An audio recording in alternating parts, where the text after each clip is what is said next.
नमस्कार दोस्तों, 4 PM middle east में आपका इस्तकबाल है। 4 PM के इस चैनल पर हम आपके लिए लेकर आते हैं खाड़ी देशों से जुड़ी जरूरी जानकारी और रोचक कहानियां। साथ ही यहां हम दुनिया की तमाम बड़ी खबरों को आपके सामने पेश करते हैं। इसी कड़ी में आज हम बात करेंगे एक बेहद अहम खबर के बारे में। दोस्तों, आपको बता दें कि कुवैत ने रमजान 2026 के दौरान इमामों और मुअज्जिनों के अवकाश पर प्रतिबंध लगा दिया है। ये खबर कुवैत के धार्मिक मामलों के मंत्रालय से सामने आई है, जो वहां की मस्जिदों और इस्लामिक गतिविधियों को संभालता है। आसान अल्फाजों में कहें तो रमजान एक पवित्र महीना है मुसलमानों के लिए, जहां वो रोजा रखते हैं, ज्यादा इबादत करते हैं और मस्जिदों में जाते हैं। इमाम वो लोग होते हैं जो मस्जिद में नमाज पढ़ाते हैं और लोगों को धार्मिक बातें सिखाते हैं।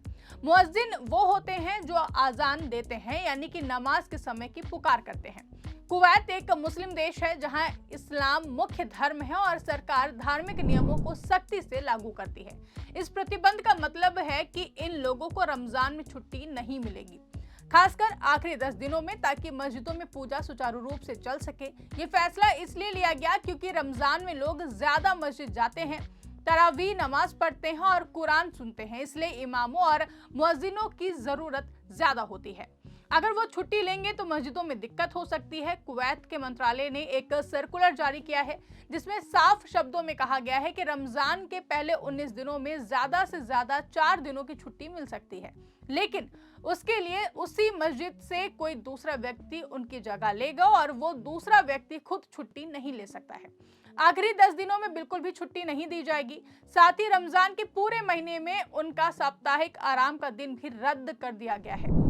ये नियम इमामों और मुअज्जिनों और प्रचारकों पर लागू होता है। प्रचारक वो होते हैं जो मस्जिद में लेक्चर देते हैं या धार्मिक बातें बताते हैं। इस फैसले का उद्देश्य रमजान की पवित्रता को बनाए रखना और लोगों की इबादत में कोई रुकावट ना आए, इसलिए इसको लागू किया गया है। कुवैत में रमजान 2026 फरवरी 18 से शुरू होगा और 30 दिनों तक चलेगा।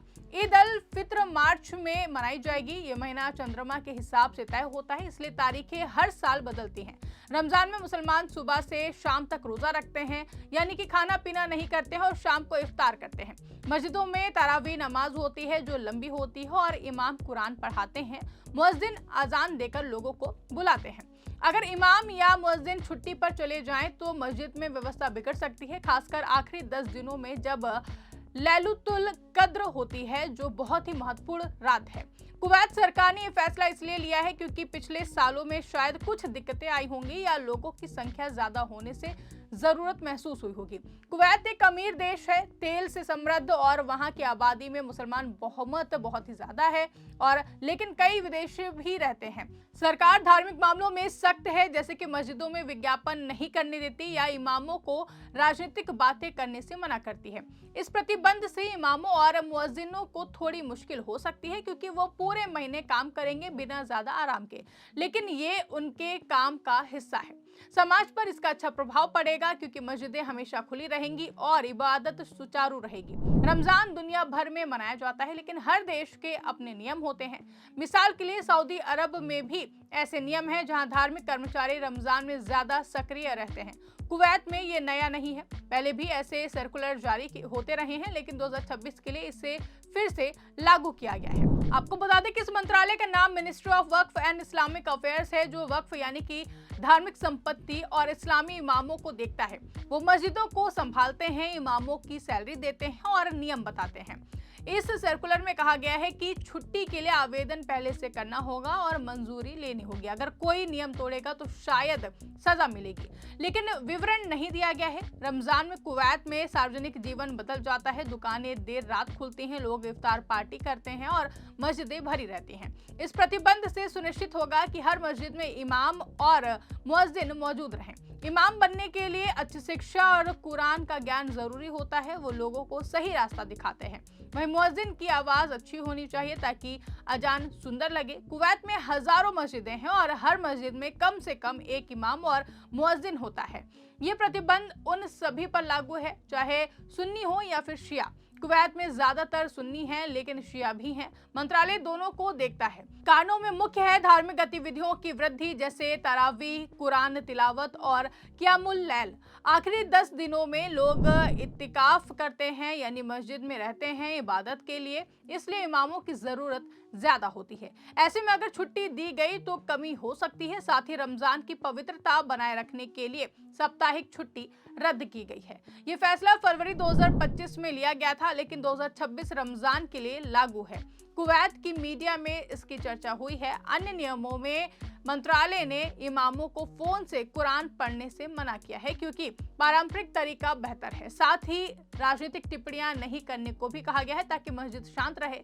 कोविड के समय में महिलाओं के प्रार्थना हॉल को पुरुषों के लिए इस्तेमाल किया गया था, लेकिन अब सामान्य है। इस प्रतिबंध से इमामों को परिवार के साथ समय कम मिलेगा, लेकिन वो इसे कर्तव्य समझते हैं। समाज में ये सकारात्मक है, क्योंकि लोग बिना रुकावट इबादत कर सकेंगे।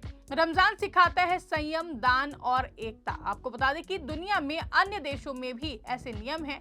ऐसे यूएई में इमाम रमजान में अतिरिक्त काम करते हैं। कुवैत का ये कदम दिखाता है कि सरकार धर्म को कितना महत्व देती है।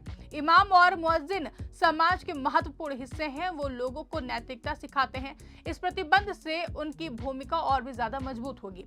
अगर कोई बीमार हो तो शायद अपवाद होगा, लेकिन सर्कुलर में नहीं कहा गया है। बता दें कि मंत्रालय मस्जिदों में बदलाव नहीं करने देता, जैसे किताबें लाना मना है बिना अनुमति के, और ये सब मस्जिद की शुद्धता के लिए है। रमजान में कुवैत की सड़कें शाम को जीवंत हो जाती हैं। लोग खरीदारी करते हैं, लेकिन मस्जिदें केंद्र होती हैं। इस प्रतिबंध से सुनिश्चित होगा कि हर नमाज समय पर हो। इमामों को ट्रेनिंग दी जाती है कुवैत में, ताकि वो अच्छे से काम करें। ये फैसला कर्मचारियों की भलाई भी सोचता है, क्योंकि वो रमजान में ज्यादा इनाम पाते हैं धार्मिक रूप से। कुल मिलाकर ये एक सकारात्मक कदम है रमजान को बेहतर बनाने के लिए। अब विस्तार से बात करें रमजान के महत्व के बारे में, तो रमजान इस्लाम के 5 स्तंभों में से एक है, जहां रोजा रखना फर्ज होता है। ये महीना कुरान के नाजिल होने का है। लोग ज्यादा सदका देते हैं, गरीबों की मदद करते हैं। कुवैत में रमजान में विशेष टीवी प्रोग्राम होते हैं। धार्मिक इमाम उनमें हिस्सा लेते हैं। प्रतिबंध से वो उपलब्ध रहेंगे। मुअज्जिन की अजान रमजान में ज्यादा भावुक लगती है। कुवैत की जलवायु गर्म है, इसलिए रमजान में लोग ज्यादा थकते हैं, लेकिन इबादत जारी रहती है। सरकार पानी और खजूर वितरित करती है इफ्तार के लिए। मस्जिदों में इफ्तार का आयोजन होता है, इमाम उसमें नेतृत्व करते हैं। अगर छुट्टी लेंगे तो आयोजन प्रभावित होंगे, इसलिए प्रतिबंध जरूरी है। इतिहास में देखें तो पैगंबर मोहम्मद के समय से इमाम और मुअज्जिन महत्वपूर्ण है। बिलाल इब्न रबाह पहले मुअज्जिन थे। कुवैत आधुनिक देश है, लेकिन परंपराओं को मानता है। ये प्रतिबंध परंपरा को मजबूत करता है। इमामों को इसकी जिम्मेदारी है। राजनीतिक बातों से बचना भी बेहद जरूरी है, ताकि एकता बनी रहे। कुवैत में राजनीति और धर्म अलग रखे जाते हैं। इस प्रतिबंध से इमाम फोकस रहेंगे इबादत पर। रमजान 2026 में चूंकि फरवरी मार्च में है, मौसम ठंडा रहेगा, जो अच्छा है। लोग ज्यादा मस्जिद जा सकेंगे। प्रतिबंध से स्टाफ पूरा रहेगा। अगर कोई विरोध है तो नहीं पता, लेकिन ज्यादातर लोग सहमत होंगे, क्योंकि धर्म पहले है। इमामों की सैलरी सरकार देती है, इसलिए नियम मानना जरूरी है। शिया मस्जिदों में भी लागू है। कुवैत में धार्मिक स्वतंत्रता है, लेकिन नियम सख्त हैं। अमेरिकी रिपोर्ट में कहा गया है कि सरकार इमामों की निगरानी करती है। रमजान में बाहर इबादत पर प्रतिबंध है सुरक्षा कारणों की वजह से, लेकिन मस्जिदों में सब कुछ सुचारू रहेगा। ऐसे में यह प्रतिबंध एक उदाहरण है कि कैसे सरकार रमजान को महत्व देती है।